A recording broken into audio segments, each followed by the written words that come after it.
Okay, let me tell you a little story about why we're back tonight. Like I said, I fully did not anticipate this going this quickly. When I made the video last night, I was fully wrapped around in my mind of having everything thought out and then having the possibility of potentially returning like early next week. So in Texas, we've seen these rolling blackouts, specifically here in North Texas. I know down in Austin, I was texting with Nick, and Nick has not had power for like 2 days. It's bad, and I think that's the one thing I want to keep in mind here is that this is not a woe is me story at all. I know there are people that are off considerably worse off. They have electric appliances. They don't have any electricity. What happened to me was just simply good luck and a lot of people coming together to help their neighbor. So let me preface that, right? So yesterday, as Texas is seeing these, in North Texas in particular, are seeing these rolling blackouts to conserve the energy on this grid. I think you need to preface it that way. Is the reason why we're seeing these rolling blackouts is because our power grid in Texas, which is unique to Texas, it's Texas's own power grid, is not set up to handle negative degree temperatures or temperatures that are this low. We are seeing the lowest temperatures literally in the last 70 years, 70, 80 years. This is like once a century type of thing that we're seeing. At DFW Airport, it was literally -2 yesterday morning. And the idea of having a negative as a temperature in Texas is mind-blowing. It's the same as going to Canada and having the temperature be 107 like it is here in the summer, right? We can handle that here. We can't handle the cold. So the grid is seeing a lot of stress. People are using their space heaters and their all their electricity to keep them warm. Something that you don't necessarily have to do in the summer. People will use fans, and they'll obviously use AC, but it's a different type of energy. So it's really taxed the system here, the grid, which is at least this is the way I understand it, which has caused them the idea of let's just set it up to where everybody can conserve a little bit. We're going to give everybody about an hour, let everybody get warm. Then we're going to take it off for an hour. Then you'll have it back for an hour and so forth until the temperature kind of restores back to a regular place, 30 degrees, around freezing, something that's still very cold, but we can handle, where people aren't going to be blasting it because it's -2 outside with a wind chill of -20, which is legitimately what it was. And I know that there's people up in North Dakota or Minnesota that are like, whatever. Once again, totally different situation, right? It's just not the way things are set up down here. So as this is happening, we're seeing these. Yesterday, we actually began tracking the time in and the time out, right? So we could see if there's any sort of pattern, because they don't tell you when these blackouts are going to happen. It just happens. So you can be in the middle of baking a cake, and it'll go out, and then you don't have power for an hour. Or so you got to be really sporadic, which is why on that first night, 2 episodes ago, we really tried to squeeze in an episode as fast as we could while giving you guys good stuff. So that happened throughout yesterday morning. And yesterday morning around 11:40, we tracked that our power went out. So we thought it'd be another hour or so before it came back on. Well, ours never came back on.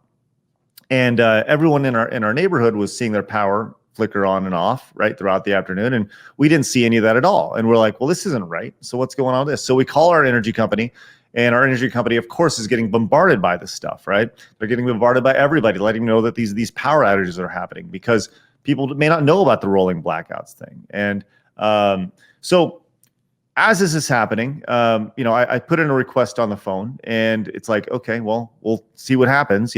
My thought is that this is something that it's going to take. It's like we're one house, and there's people with, there's hundreds of thousands of people that don't have electricity right now. They're not going to worry about one house. They'll come to us when they can get to it, right? With these service orders.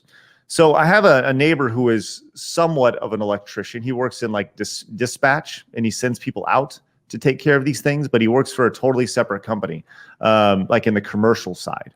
So he came down and he took a look at it, took a look, and he's like, well, your transformer looks good. And he talked all this medical mumbo, or this technical mumbo jumbo, which I had no idea what he was talking about, right? And he's like, but I think that it may be the line that runs from your transformer down underground to your meter at your house, And if that happens, you're gonna have to dig everything up and run a new line, right? And it was like, and he goes, oh, and by the way, you may not own that, or you may own that, and if that's the case, then you're gonna have to pay for them to do that. And so I was like, shit, right? So at this point, I'm just like, okay, we're just gonna have to stay at my in-laws' house for 5 days, and this is crazy. And you know what? When we literally packed up pretty much our entire house. We had to take all of our food out of our refrigerators, our freezer, get all the dogs packed up. We essentially were ready to move for a week. And today around, I don't know, it was about 24 hours after we first got the notice that something was wrong. And like I said, our entire neighborhood, we're the only house that is not getting any power at this time. And our meter reads nothing. There's literally nothing going through to the meter at all. So there's no power at all running to our house. So we stay the night at my in-laws' house, and Kristen gets an email from one of our neighbors, and she said, "Hey, did you see?" I want to preface this with, we live in a fairly small town, right? So an email from the mayor was sent out to the residents saying like, hey, if you're having trouble, we're all working with the same company here. So if anybody's having trouble or doesn't have power and hasn't seen any sort of power flicker on and off, let us know.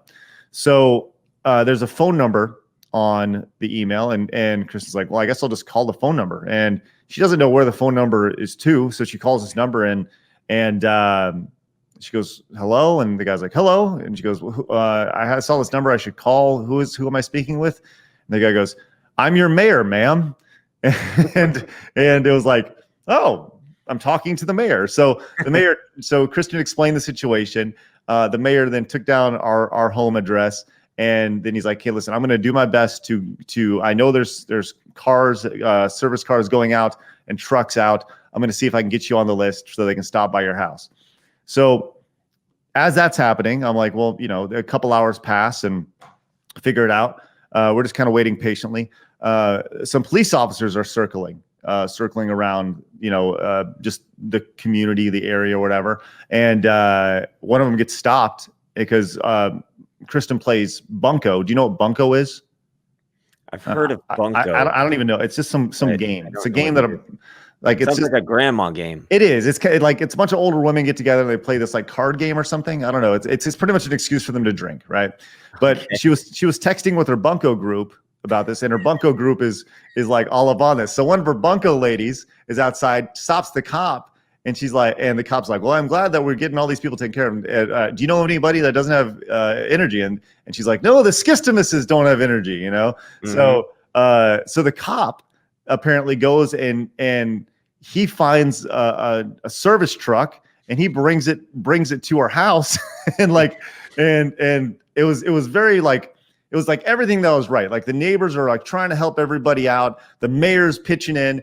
And then as the service truck pulls up, because at this point I'm back at the house. I'm back at the house just waiting for somebody to show up because my wife is texting the mayor, who's like, well, yeah. I think we got somebody coming out this way. So then my neighbor who came out the other day comes down with all his tools, and he's like, well, let me help out a little bit. And he's like helping out. And he's like, well, so we find out it's the breaker. It's the main breaker to my house, in addition to some major power issues. So the power company they fix everything. And my neighbor's out there taking a look, and we're talking about how we can switch out this breaker and stuff. And he's like, hey, I'm going to help you out. And that's what a good neighbor is. And while he's talking, my neighbor from across the street comes over, and she just drops off some soup. And she's like, I just thought you guys were hot or were cold, so I wanted to warm you guys up. And I was like, what the hell is going on? Like, am I hey, everybody, these people over here need help. Come on, right. Let's go.